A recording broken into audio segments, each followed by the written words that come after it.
Hey guys, how are you today? It's another great day to do some math here. We are still in section 2.4. We're going to do the second half of it today. So I want you to make sure to find your notes, real zeros of polynomial functions. So the first thing we're going to do here is talk to you about a very important theorem that will help you figure out these zeros of polynomial functions. Remember, zeros of polynomial functions are just another fancy name for the x-intercepts. Um, or if you had an equation, they would be the roots of the equation. All right, so anyhow, this rational zero theorem is kind of a little outdated now that we have graphing calculators, but it's still useful. So you have any polynomial function here. It's in standard form and decreasing degree. So you can figure out all possible rational zeros by listing out the factors of the constant term. Constant term is a sub 0 here, okay? And putting them over the factors of the leading coefficient, which is a sub n, all right? So, and these are all the possibilities. That doesn't mean those are all the zeros, of course. Otherwise, you have like a million zeros. Well, maybe not a million, but a whole bunch, okay? So that's how you would list out all the possibilities of it. So let's look at how you would actually do that with an example here. So these are potential zeros of the function. And remember, these are not all zeros. These are only rational zeros. So you still have potential for irrational zeros. And later on, we'll find imaginary zeros. Okay? And just something to remind you guys of that you might have forgotten about. There is a fundamental theorem of algebra that states basically all the zeros are dictated based off of the degree of the polynomial here. So this is a degree of 3. So at most, there are 3 complex number zeros. Okay, complex numbers include imaginary, rational, all irrational, all of the above.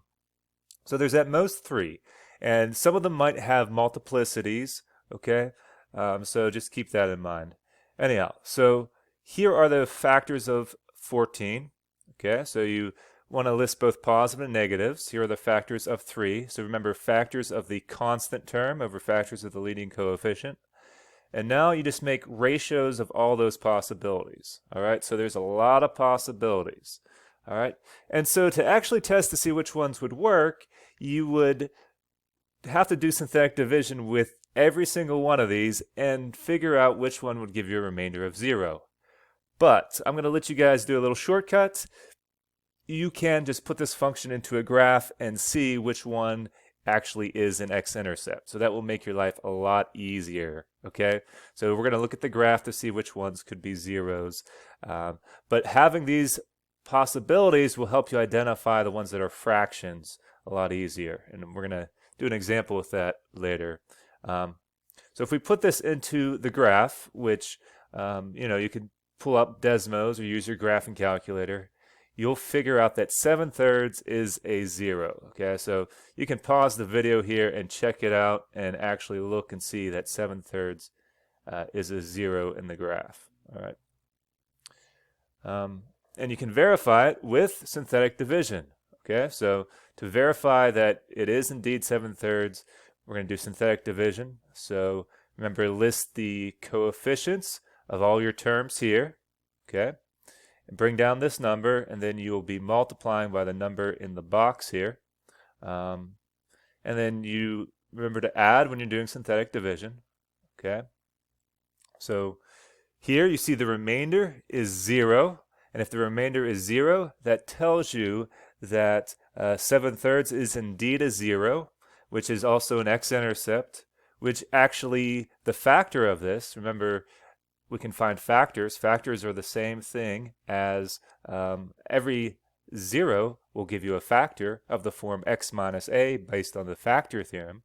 So the factor here would be x minus 7/3, okay, that you would get from this. All right, wanted to write it there, but there we go. So we would have a factor x minus 7/3 from this polynomial here.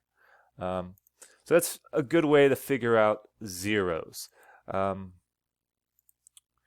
So if we go further and we factor this, it would look like this, okay? Remember, what we have here is also a factor. It was x cubed initially, so we could figure out the terms here by decreasing the degree by 1. So a cubic would turn into a quadratic, so we would have 3x squared plus 6, okay, remaining here. And you can't factor this any further, so this is actually the factored form of this polynomial. So we actually used finding a 0 to help you factor this polynomial, which is pretty sweet. All right, and there is going to be no other zeros here that are real numbers. Okay, so we only have one real 0. You can actually find imaginary ones here, which we'll do in another lesson, actually, probably the next lesson, I believe. So you gotta wait for that. Okay, example 2 is just another thing to remind you of that you can actually write a function if you remember the zeros here. Okay, so we know that in this particular function they want us to write, we have a leading coefficient of 2 and you have 3 zeros, and it's of degree 3. Okay, so since it's of degree 3 and we have 3 zeros here, we're not missing any, okay? So we have all the zeros accounted for, and so using our factor theorem, we can write a polynomial function. We just take each one of these zeros and we'll substitute it in for x minus a, okay? So notice this -1 turns into a +1 here, okay? Because remember, you're substituting into the factors of the form x minus a. So -1, you put in for a, 2 negatives make a plus. All right, these other two, actually we got another plus for this -5. All right, so in leading coefficient of 2, so we just put that in front. And now what you just need to do is a bunch of multiplication. So lots of distributing, good old FOIL here, okay? So we end up, and it doesn't matter which binomials you multiply first. If we want to multiply the second 2 binomials first, go right ahead. All right, and now we have a trinomial times a binomial. So 3 terms times 2 terms is equal to 6 terms. So more distributing, okay?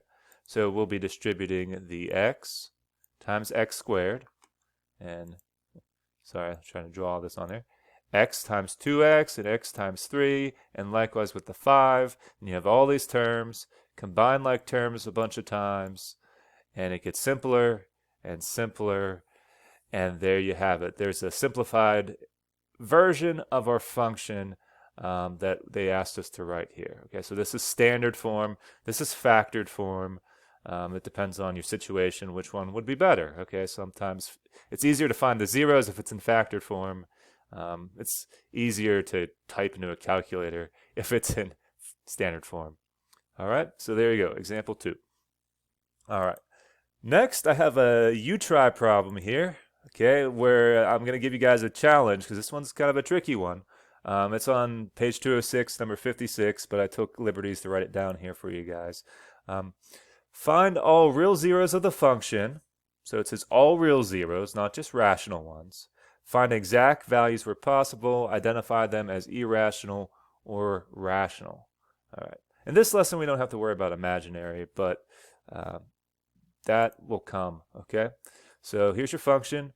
I gave you some hints, okay? So just do what I kind of did for that example 1. Use the rational zero theorem first to list all the possibilities of zeros, okay? Look at the graph to help you, kind of verify one is indeed a 0. And then to really prove that it is a 0, use synthetic division to help you find a remainder of 0, okay, to help you start factoring. And if possible, do synthetic division again with your result to find other zeros. And if we don't have any rational zeros left, we are done. Okay, so those are some hints there. So I want you to pause the video here and see if you can find all the rational and irrational zeros here. Okay? All right. So hopefully you got an answer there. Remember, there are 4 possible complex zeros. That doesn't mean that there are 4 irrational or rational. There could be some imaginary ones. All right, so let's see what I actually did. So I'm going to exit out of this. I'm going to pull up my work. And so here's the function. Remember I said list out all the possibilities using the rational zero theorem first. Okay, so factors of the constant on the top, factors of the leading coefficient on the bottom. So here you have a total of 8 possibilities for your zero. Now it is possible that none of these are rational zeros and you have 4 imaginary ones, but the book probably wouldn't do that. But it is a possibility. So let's look at the graph to verify that one of these is a rational zero. So here's the graph. I just went into Desmos and graphed it. Let's see, there it is. All right, and you see, I see 2 zeros on the graph, 2 x-intercepts here. All right, this one, none of those fractions will give me this one. All right, so that might be an irrational number there, most likely. It is, okay. This one right here, well, guess what? That is the same thing as 2/3. They just rounded it up in the calculator. So you have to be smart enough to realize that is 2/3 there. Okay, so next what we're going to do is factor this, okay, to see, all right, what it would turn into if we factored this. All right, and to factor this, we're going to do synthetic division to help you factor. Okay, so we figured out 2/3 is most likely a rational zero, so I put 2/3 in the box here. I listed out the terms of the coefficients here. Okay, not the terms, the leading coefficients from 3, -2, 3, 1, and -2, the constant term. Okay, so now remember, bring it down, then you multiply, add, 2/3 times 0 is 0, so I add it again, 3 plus 0 is 3, 2/3 times 3, what is that, guys? Remember the 3's will cancel, you'd have 2 here, 1 plus 2 is 3, 2/3 times 3 is just 2, and guess what? Isn't that pretty? The remainder is 0. Okay, so that definitely proves that we have a 0 here. Okay, so we can now factor this function, or at least somewhat factor it, partially factor it. I guess I'll show you in a minute here, but it'd be x minus 2/3. Okay, so we got the 0 as a factor. And what do we have left here? Well, remember it was 4th degree to begin with, so this 3 represents a cubic term, so we have 3x cubed. All right, there is 0 quadratic terms. Okay, we don't need to put the 0.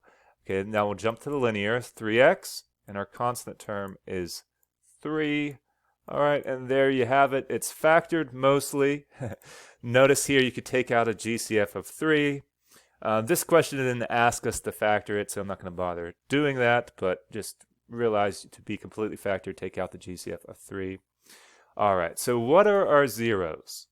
Okay, and they want us to, remember, go back to the question in the book. They want us to identify them as rational or irrational. Okay, so we know 2/3 is a 0. Is that rational or irrational? Remember, rational numbers are numbers that can be written as rational is fractional. Rational is fractional. Okay, so this is a rational one. Now, is there any other zeros? Well, there is. Okay, there is another 0.